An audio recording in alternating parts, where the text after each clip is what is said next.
Hey guys, we're back updating the Power Rankings for the Amazing Race 38 following episode 5, which was a pretty fun episode. There was a lot of conflict and drama that made it a lot more interesting. And there's some intriguing results as well to get into, but we'll go to soon enough.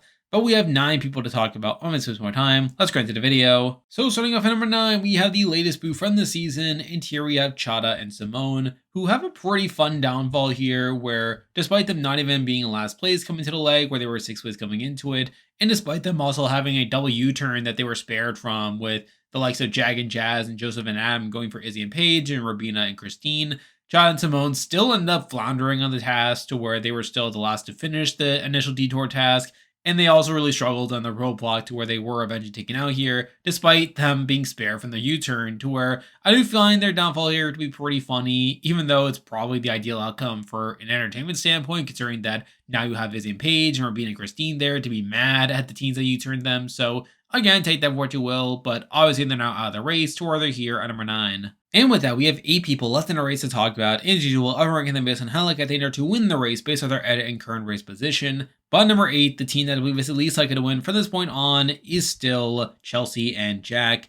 And I feel like Chelsea and Jack are still not in the greatest race position to where, while they did technically improve their position from last leg to where they came into like in last place and 9th, only to improve to 6th place by the end of it, I still feel like they're not a team that's being that focused on the actual show to where I feel like we don't really know that much about them aside from the fact that Chelsea's a winner. I feel like they're not really being set up to be major characters on the season. And beyond that, I feel like they're also a team that has not been very consistent on the race either. To where I feel like all those things come together to make me still feel pretty bad about them to where they're here at number 8. Now moving on to number 7, and we have another team who I'm not feeling that great about, even though their actual performance on this leg was not the worst in the world. But at number 7, we do have Joseph and Adam here. Now, Joseph and Adam actually do okay on this actual leg here, where they came into the leg in 7th place, but they end up improving to 4th place. They're able to catch up to their Trainwreck Alliance, and they're also able to make a bit of a move here by deciding to U-turn Rubina and Christine in order to protect Chad and Simone, which is funny considering that Chad and Simone literally get eliminated there despite them actively trying to protect them there. So I did find that pretty funny. And I did feel like there was at least some set to it as well, with them talking pretty adamantly early on about how they want to work with Chad and Simone, how they wanted to continue working with that, only for that to really disintegrate by the end of the episode. And I feel like beyond that, I still have the same concerns with Joseph and Adam as I had before, where I just feel like out of the 3 teams in the Trainwreck Alliance, they're the least consistent team in terms of their actual performance here.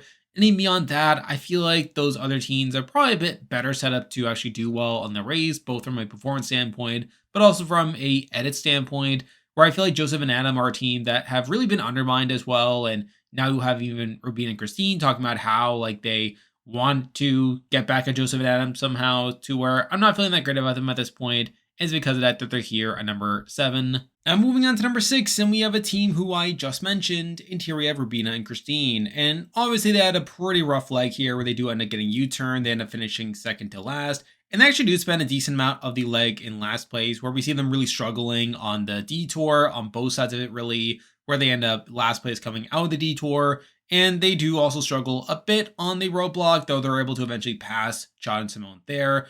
To where I do feel like Rubina and Christine are still in a not great position race-wise. Though with that said, I still feel like this was a fine enough episode for them from an edit standpoint, where they do get a decent amount of content talking about how like they're more confident now, how they want to be good representation for people like them, and they do also want to get revenge on Joseph and Adam here. Now, if I'm being honest, I still feel like they're going to have a lot of room to catch up if they want to actually be a threat in the race. And I could definitely see them being booted in the next leg due to them just being pretty far behind. But I still feel like they're a team who got a fine enough episode here to where I did feel comfortable jumping them a couple spots here to where they're here at number 6. Now moving on to number 5, and this team has actually gone down a little bit after this week. Not because they did anything particularly poorly on this leg, but more so because of how their edit is going. But at number 5, we do have Natalie and Stephanie, who I did decide to bump down here a bit, as I feel like they were pretty quiet in the episode, despite them being part of the Trainwreck Alliance. And they do have a bit of a middling leg here, where they did come into the leg in 2nd place, though they do eventually fall to the middle of the pack, where they were 4th place coming out the detour. They are 4th place coming into the roadblock. They do actually fall behind Kylan and Taylor during the roadblock, and they do eventually finish in 5th place there. So they do technically lose ground compared to last week. However, I still think they definitely have like plenty of advantages of the fact that They didn't U-turn other teams where they don't really have the target on their back. They still have the Trainwreck Alliance. And they still did all right enough on the leg here to where I'm not expecting them to be booted anytime soon.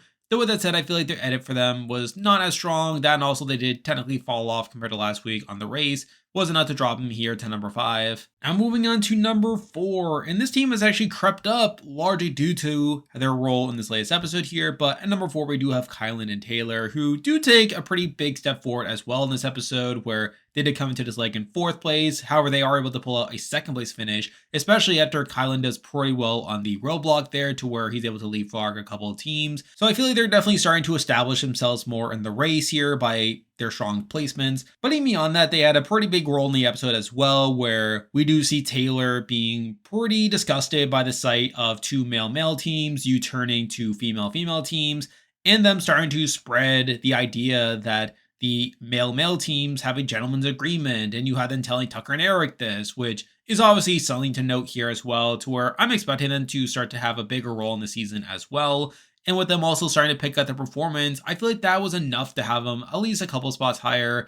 Though with that said, I still feel like they have not been the most consistent team in the first half of the race, and it'll just be a question of whether this new performance for them will be a indication of what's to come in the future, and also what their role will be relative to the likes of Jag and Jazz or Joseph and Adam when it comes to this conflict and this gentleman's agreement. So I feel like those things were enough to at least have them more in contention now to where they're here at number 4. Now moving on to number 3, and this team has gone up largely due to Natalie and Stephanie going down a bit, but at number 3 we do have Izzy and Paige. And I feel like this was another pretty interesting episode for Izzy and Paige here, where they do end up getting U-turned by Jag and Jazz, and them having some beef there, where Jag and Jazz said that they did it because it's pretty apparent that Izzy and Paige don't want to work with them.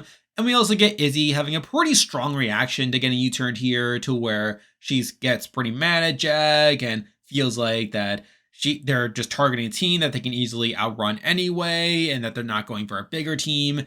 And then you have them saying at the end of the episode that they no longer need to play the polite game with Jag and Jazz, which is obviously a pretty notable indication for their role in the season moving forward.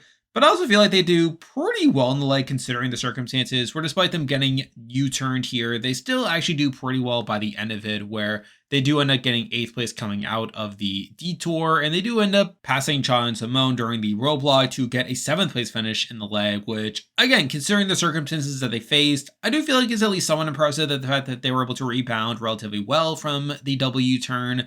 And I do think, aside from that, I feel like their edit has been relatively strong considering their involvement in the race, where they haven't been the most relevant team.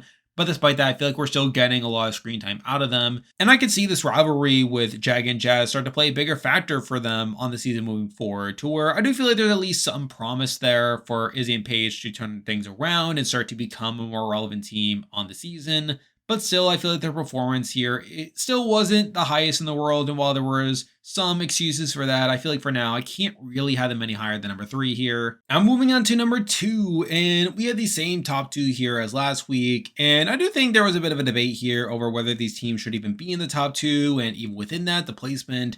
However, at number 2, I still decided to go with Tucker and Eric here, who end up winning yet another leg here, which I find somewhat impressive, where they were obviously first place coming into the leg, and despite them technically getting to the detour in 4th place, they are able to really blow through the haul task, and really, from the point where they finish the detour, they're in first place the rest of the way, where they don't seem to face that much adversity, and they do easily win the leg here, which is all pretty impressive there.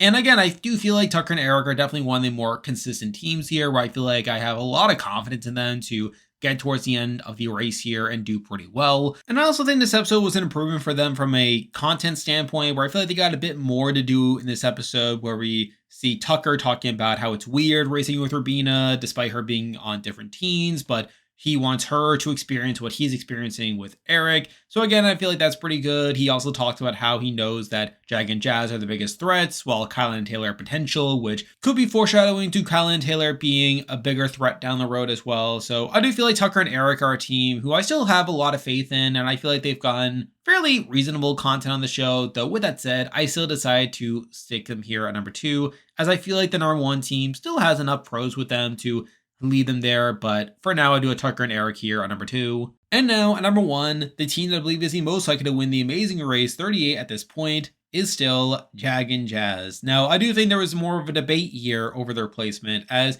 they obviously got more negativity in this episode, where we do see them deciding to U-turn Izzy and Paige getting very upset about that and talking about how it was a low blow for them, saying how they could have easily outran Izzy and Paige and they could have gone for a more threatening team, but instead they decided to go for them instead, and how it's a bit more personal now. You even have Kylan and Taylor talking negatively about them, saying how like they decided to go for a female on the team, which is a bad look, and also spreading this rumor that the male teams had this gentleman's agreement. So again, I do feel like this was a net negative for Jag and Jazz in that aspect. However, even so, I still feel like they got to explain their decision well enough to where we do have Jag saying that he was willing to work with Izzy and Paige, but Izzy and Paige made it clear that they were willing to work with other teams over them.